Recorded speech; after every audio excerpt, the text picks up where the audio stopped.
नमस्कार, आप सभी का स्वागत है यूथ अध्ययन के चैनल पे। देखिए एक बार फिर से मैं आप सभी के बीच एचपी टीजीटी कमीशन 2025 के लिए जीके का पार्ट 17 लेके आ चुका हूँ। पार्ट 17 का जो पहला क्वेश्चन है कि पाक स्टेट कनेक्ट्स इंडिया विद, अगर बात की जाए पाक जल डमरू मध्य की, तो पाक जल डमरू मध्य भारत को श्रीलंका के साथ जोड़ता है। तो ऑप्शन सी यहाँ से बिल्कुल सही हो जाएगा। अगर बात की जाए पाक जल डमरू मध्य की, यहाँ पर मैक्सिमम टाइम बच्चे सोचते हैं कि यह भारत को पाकिस्तान से जोड़ता है, जो कि बिल्कुल गलत है। पाक जल डमरू मध्य भारत को श्रीलंका से जोड़ता है, यह आपको बिल्कुल गलत नहीं करना है।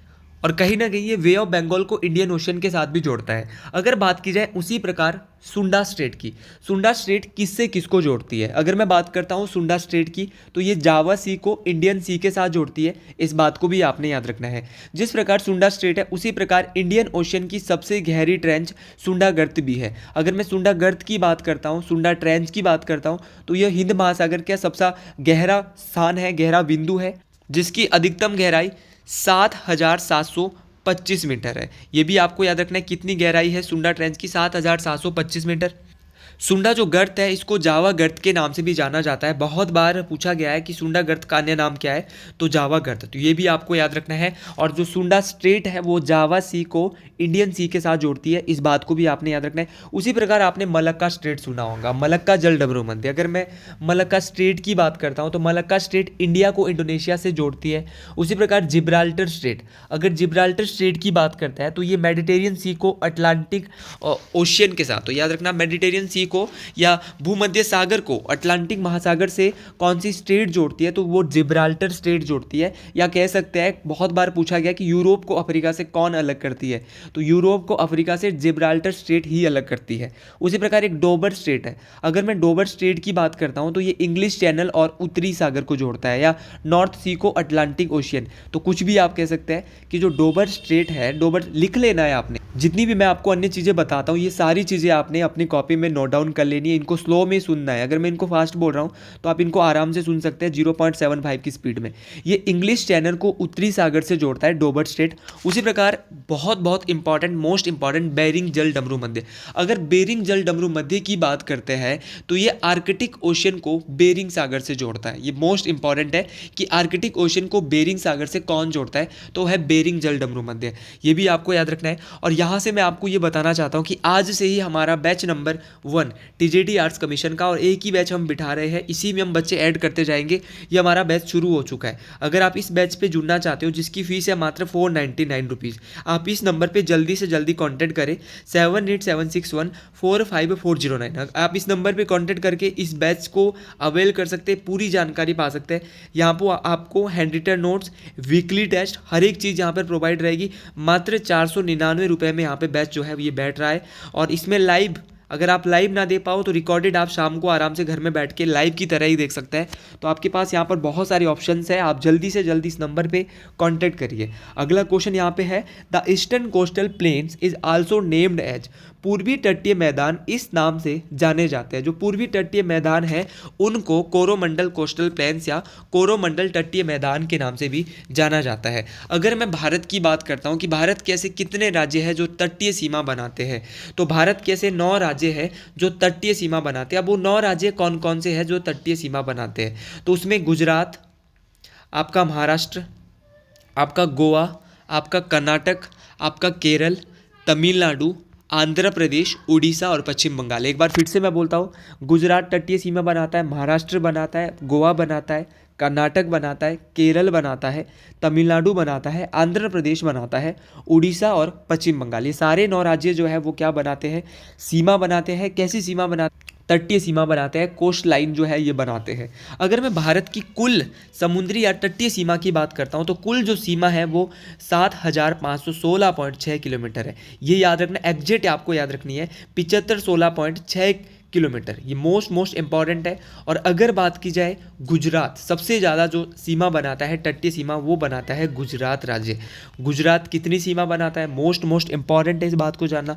अगर मैं गुजरात की बात करता हूँ तो गुजरात जो है वो 1600 किलोमीटर, लगभग 1600 किलोमीटर के आसपास जो है वो जो गुजरात है वो सीमा बनाता है, तटीय सीमा बनाता है। और समुद्री सीमा का ये कुल कितने परसेंट बनाता है, 24%। ये सारा डाटा आपको याद रखना है।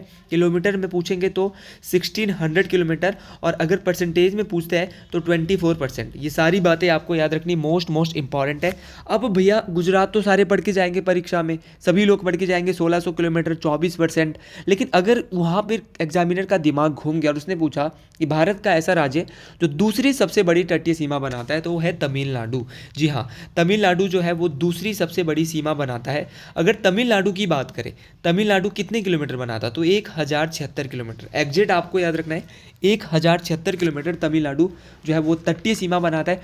टोटल 75 16 बनाता है, लेकिन जो 1076 किलोमीटर है वो कौन बनाता है, तमिलनाडु बनाता है। अगली क्वेश्चन की बात करते हैं। Indus river originates from, Sindhu घाटी का उद्गम स्थान है। अगर सिंधु घाटी की बात करते हैं, जो सिंधु नदी, सॉरी इंडस रिवर की बात करते हैं, सिंधु नदी जिसको इंडस रिवर भी कहा जाता है, इसका जो उद्गम स्थान है, ये जो ओरिजिनेट होती है वो कैलाश श्रृंखला से ओरिजिनेट होती है। इस बात को आपने याद रखना है। अब कैलाश श्रृंखला से तो ये ओरिजिनेट होती है, लेकिन एग्जैक्टली कहाँ से होती है आपको पता होना चाहिए। अगर मैं बात करता हूँ आपकी सिंधु नदी की, ये कैलाश श्रृंखला से आती है। और अगर मैं बात करता हूँ इसकी, ये तिब्बत के मानसरोवर, याद रखना है कि तिब्बत के मानसरोवर झील के राकेस्ताल नामक स्थान से आती है। तिब्बत से आती है, और तिब्बत से कहाँ से, तो मानसरोवर झील के राकेस्ताल नामक स्थान से ये आती है। इस बात को आपने याद रखना है, मोस्ट इंपॉर्टेंट है। एनसीईआरटी के मुताबिक जब मैं देख रहा था कहीं कहीं पे इसको 3180 बताया जाता है, लेकिन मैं एनसीईआरटी के मुताबिक चलूँगा तो वहाँ पे 2880 किलोमीटर इसको बताया गया है। तो इसकी टोटल लेंथ 2880 हम मानेंगे। और भारत में जब वहाँ देख रहा था तो 1114 किलोमीटर वहाँ पे दिया था। तो इस डाटा को आप बिल्कुल जो है वो देख सकते हैं, चेक भी कर सकते हैं, या यही डाटा है या कुछ और डाटा है। अगर मैं सिंधु की बात करता हूँ, ये तो मैंने इसकी लंबाई बताई 2880 किलोमीटर, 1114 किलोमीटर। अगर मैं सिंधु की कुछ जो सहायक नदियों की बात करता हूँ, कुछ ट्रिब्यूटरीज़ की बात करता हूँ कि इसकी कौन कौन सी ट्रिब्यूटरीज़ है, तो सिंधु की जैसे झेलम इसकी सहायक नदी है, चिनाब इसकी सहायक है, मोस्ट इंपॉर्टेंट है, और ब्यास सिंधु की सहायक है, सतलुज नदी सिंधु की सहायक है, जास्कर सिंधु की सहायक है, श्योक बहुत इंपॉर्टेंट है, श्योक नदी। बहुत बार बच्चे छोड़ देते हैं, कमीशन का पेपर देने जाओगे इस बार अच्छे लेवल की चीज़ें पूछी जाएगी। श्योक नदी सिंधु की सहायक है, गिलगित नदी सिंधु की सहायक है, काबुल नदी सिंधु की सहायक है, खुर्रम भी बहुत मोस्ट इंपॉर्टेंट है, खुर्रम भी सिंधु की सहायक है, और तोची नदी भी जो है वो सिंधु की सहायक है। कुछ नदियाँ आपने पहली बार सुनी होगी, जैसे कि श्योक है, गिलगित आपने सुना होगा, काबुल, खुर्रम और तोची। अब 2 क्वेश्चन परीक्षा में यहाँ से बनते हैं कि वो नदियाँ बताए जो सिंधु नदी के बाएं किनारे से आती है, और वो बताए जो दाएं से आती है। अब दोनों ही बातें यहाँ से जो आपको परेशान करने वाली है। अब जो बाएं ओर से सिंधु नदी में जो मिलती है, जो बाएं ओर से जाके वो झेलम, आपका चिनाब बाएं ओर से मिलती है, सतलुज, आपका जास्कर और ब्यास, ये सारी नदियाँ जो बाएं ओर से जो है वो मिल रही है। इस बात को आपने याद रखना है, लेफ्ट साइड से मिल रही है।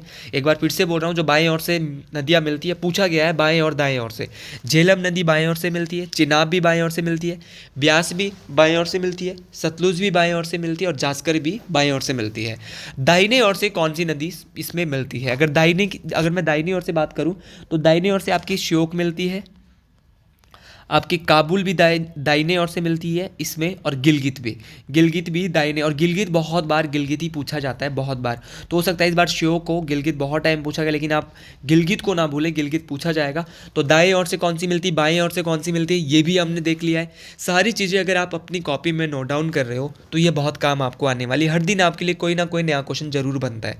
अगर मैं सिंधु की, इंडस की सबसे बड़ी सहायक नदी की बात करता हूँ, तो चिनाब जो रिवर है ये इसकी सबसे बड़ी सहायक नदी है। इस बात को आपने याद रखना है। चिनाब को कहीं चिनाब ना देकर चंद्रभागा भी दिया होता है, तो याद रखना चंद्रभागा जो रिवर है वो सिंधु की सबसे बड़ी सहायक नदी है। इस बात को आपने याद रखना है।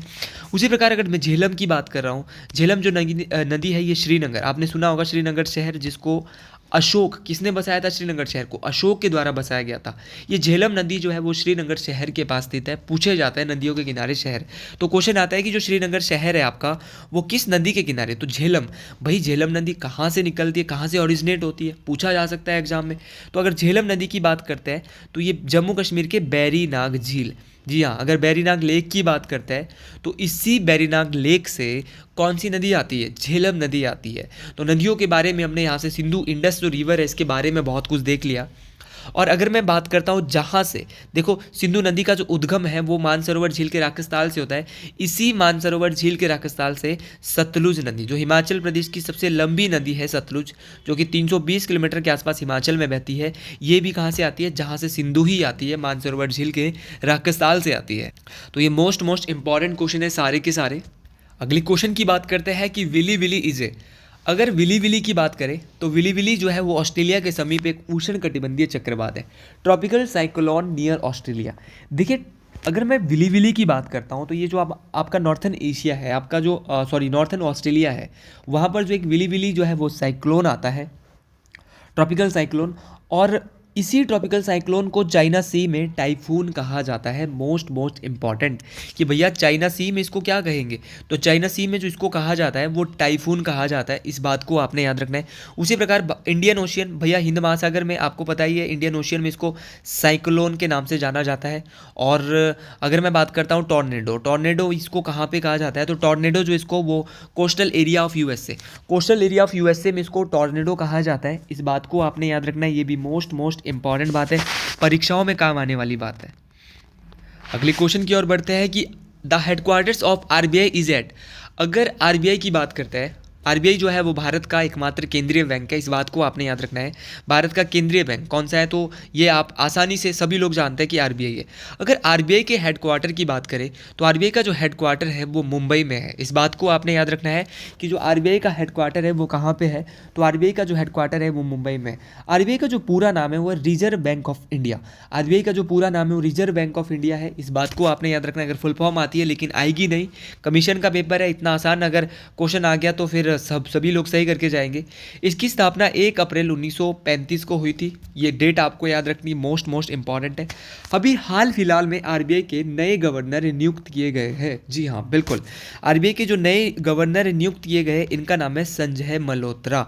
संजय मल्होत्रा को आरबीआई के नए गवर्नर बनाया गया है। अब क्वेश्चन परीक्षा में पूछेगा कि संजय मल्होत्रा आपको पता है, आपको ये पता है कि ये कौन से नंबर के गवर्नर भारत के बने हैं, तो संजय मल्होत्रा जो है आरबीआई के 26वें गवर्नर, कौन से नंबर के गवर्नर बने हैं, 26वें नंबर के गवर्नर बने हैं। इनसे पहले जो पूरब में गवर्नर थे इनका नाम था शक्तिकांत दास, जी हाँ ये भी आपको याद रखना है, इनका नाम भी शक्तिकांत दास जो है वो भारत के 26वें गवर्नर थे। उसी प्रकार अगर रिजर्व बैंक ऑफ इंडिया की बात करते हैं, इसका जो नेशनलाइजेशन हुआ था वो हुआ था 1949, जिसको हिंदी भाषा में राष्ट्रीयकरण बोलते हैं। इसका जो नेशनलाइजेशन हुआ था वो 1949 में हुआ था। आरबीआई को कहीं ना कहीं बैंकर्स ऑफ बैंक भी कहा जाता है, बैंकों का बैंक, तो बैंकों का बैंक जो कहा जाता है वो रिजर्व बैंक ऑफ इंडिया को कहा जाता है। उसी प्रकार आरबीआई का एक लेखा वर्ष होता है जो बहुत इंपॉर्टेंट है।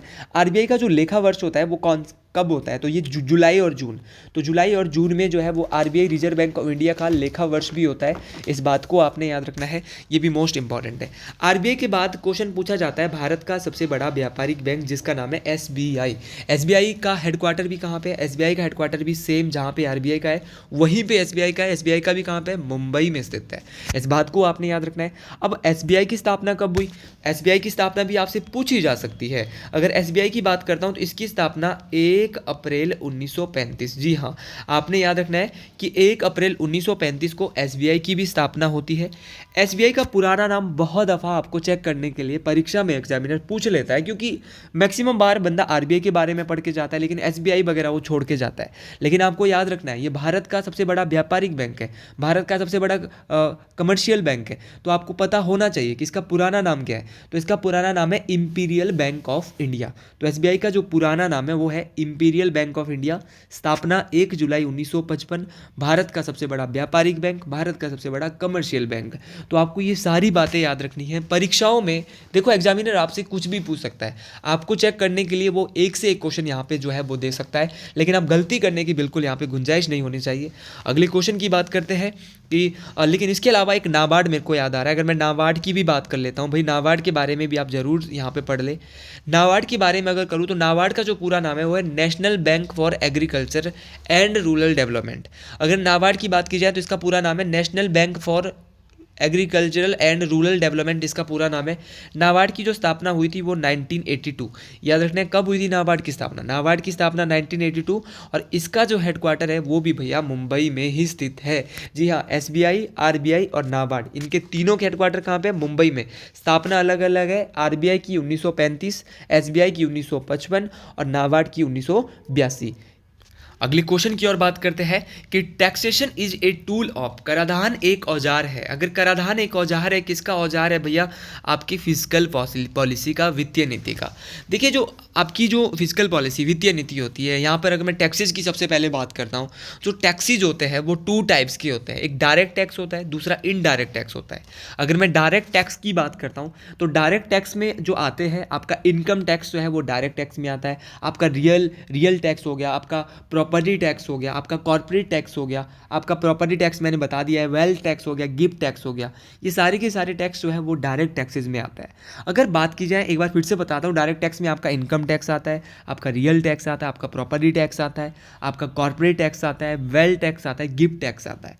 उसी प्रकार अगर इनडायरेक्ट टैक्स की बात करूँ तो एक्साइज ड्यूटी टैक्स ये आपका इनडायरेक्ट में आएगा। आपका सेल्स टैक्स हो गया, ये इनडायरेक्ट टैक्स में आता है। आपका सर्विस ड्यूटी टैक्स होता है, ये भी इनडायरेक्ट टैक्स में आता है। आज के कुछ अंतिम क्वेश्चन यहाँ पे फिर से दिया है, और पिछले 2 दिनों से मेरी वीडियो नहीं आई थी, उसके लिए मैं आपसे माफ़ी चाहता हूँ, क्योंकि मैं थोड़ा सा यहाँ पे बीमार था, जिस वजह से मैं जो है अपनी वीडियो नहीं डाल पाया था। जैसे ही मैं थोड़ा ठीक हुआ, मैं आपकी भी इस वीडियो अब निरंतर लगातार लाता रहूँगा। टाइफाइड किसके कारण होता है भाई? टाइफाइड जो है ये बैक्टीरिया के कारण होता है। आप सभी को पता होना चाहिए कि जो टाइफाइड बीमारी है बैक्टीरिया के कारण होती है। टाइफाइड के अलावा भी क्या कोई बीमारी है? जी हाँ, हैजा है, आपका मियादी बुखार है, आपका निमोनिया है, आप क्षय रोग है, आपका तपेदी क्या क्षय रोग जिसको बोलते हैं, प्लेग जो है वो काली खांसी हो सकती है, प्लेग हो सकता है बैक्टीरिया के कारण। आपका शिगेलोसिस एक बीमारी है, ये भी जो है इसके कारण हो सकती है। डिप्थीरिया हो सकता है, लेजियोनेला संक्रमण ये भी इसके कारण हो सकता है। मेनिंगोकोकल एक संक्रमण है, ये भी इसके कारण हो सकता है। तो ये सारी बीमारी, चाहे हैजा, मियादी बुखार, निमोनिया, तपेदी क्षय रोग, प्लेग, आपका लेजियोनेला संक्रमण, आपका मैगिनोकोकल, आपका शिगेलोसिस, काली खांसी, डिप्थीरिया, ये सारे के सारे जो है बैक्टीरिया के कारण होता है। तो कुछ साइंस के क्वेश्चन भी हम जरूर इसी तरह करते रहेंगे। अगर आपको वीडियो अच्छी लगी है तो एक नाम, एक ही नारा जरूर लिखे कमेंट बॉक्स में, हर हर महादेव, जय मां भंग्याणी, जय मां ठारी, जय शुरगुल महाराज।